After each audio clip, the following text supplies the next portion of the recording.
का बंटवारा मोटा मोटी तय हो गया। किसी भी दिन इस सीटों का बंटवारा का घोषणा हो जाएगा। महागठबंधन और लेफ्ट पार्टियां मिलकर चुनाव लड़ेंगे। जब भी चुनाव होगा निश्चित रूप से नीतीश शासन का अंत होगा, लेकिन नीतीश कुमार एक सुई का कारखाना भी नहीं लगवाए। नमस्कार, आप देख रहे हैं लाइव सिटी। मैं हूं आपके साथ सौरभ राज। बिहार में एनडीए पूरी मुस्तैदी के साथ चुनावी मैदान में उतर गई है।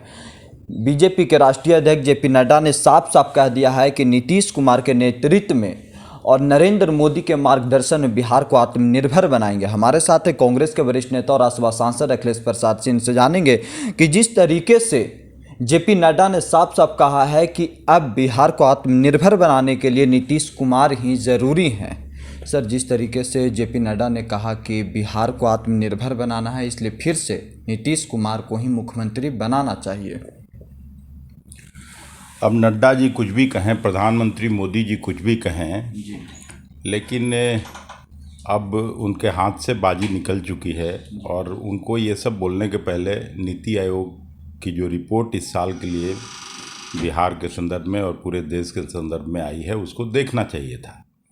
और प्रायः इंडस्ट्रियलाइजेशन में 28 राज्यों में 28वें नंबर पर, शिक्षा में 28 राज्यों में 28वें नंबर पर, स्वास्थ्य में 28 राज्यों में 27वें स्थान पर, और इसी तरह से लगातार हर मामले में बिहार फिसड्डी साबित हुआ है।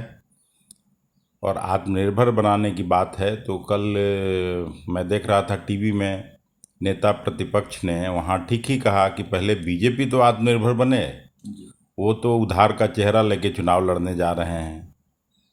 तो इससे कोई बात बनने वाली नहीं है। और ख़ास करके कोरोना में और 15 साल का जो उनका ठगी राज है, उसके बाद बिहार के लोगों में गुस्सा है, इतना आक्रोश है कि जब भी चुनाव होगा निश्चित रूप से नीतीश शासन का अंत होगा।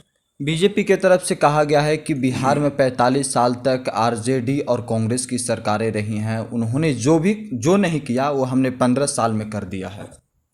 मैं बार बार याद दिलाना चाहूँगा, पहले भी मैं कहता रहा हूँ कि कांग्रेस के शासन में पहली पंचवर्षीय योजना, दूसरी पंचवर्षीय योजना तक वही बिहार में सब जगह शुगर इंडस्ट्री था, खास करके नॉर्थ बिहार में। और वही बिहार जितना चीनी पूरे देश में पैदा होता था उसका 27% चीनी अकेले बिहार पैदा करता था, और नीतीश जी के शासन में वो 27% से घट के 2% से भी नीचे चला आया। तो ये स्थिति बिहार का बनाया है नीतीश जी ने और बीजेपी ने। तो बिहार इन लोगों को माफ़ करने वाली नहीं है। एक भी कारखाना नहीं लगा, पब्लिक सेक्टर में इन्वेस्टमेंट होता था बिहार में, उसी का नतीजा है कि भटिया का कारखाना हो, बोकारो का कारखाना हो, सिंदरी का कारखाना हो, बरौनी का कारखाना हो, ये सब कारखाना श्री बाबू के हुकूमत में कांग्रेस के शासन में लगा था। लेकिन नीतीश कुमार एक सुई का कारखाना भी नहीं लगवाए। और उससे भी साफ है कि अभी जब कोरोना का महामारी हुआ तो 62 लाख माइग्रेंट लेबरर्स, जो भारत में हाईएस्ट है किसी एक स्टेट में लौटने वाले लेबरर्स का, वहाँ गए। जब माइग्रेंट लेबरर्स लौटे 62 लाख लोग, तो इन्होंने वायदा किया था कि हम लोगों को रोज़गार देंगे, रोज़गार का अवसर प्रदान करेंगे, मनरेगा के थ्रू काम देंगे। लेकिन अभी आप अगर चले जाइए, जहाज़ में आइए, ट्रेन में आइए, तो सब जगह रिवर्स माइग्रेशन बिहार से शुरू हो गया और मज़दूर लोग वापस जा रहे हैं क्योंकि वहाँ काम नहीं है। लोग कहते हैं कि अब ऐसे भी भूख से भी मरना है तो कोरोना से ही मरना बेहतर है, काम करके मरेंगे। ये स्थिति है बिहार की, और यही बिहार बनाया है नीतीश कुमार ने और भारतीय जनता पार्टी ने।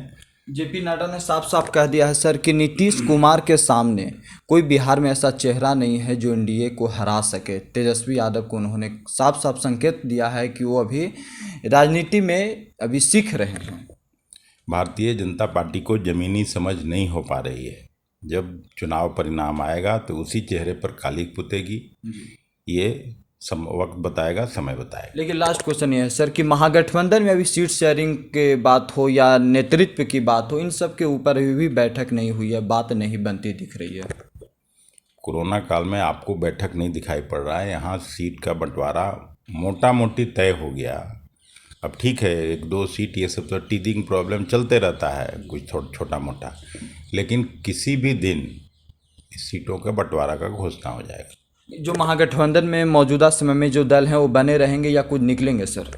नहीं, मैं कोई एस्ट्रोलॉजर तो हूँ नहीं, लेकिन महागठबंधन और लेफ्ट पार्टियां जी। मिलके चुनाव लड़ेंगी। शुक्रिया सर, थैंक यू।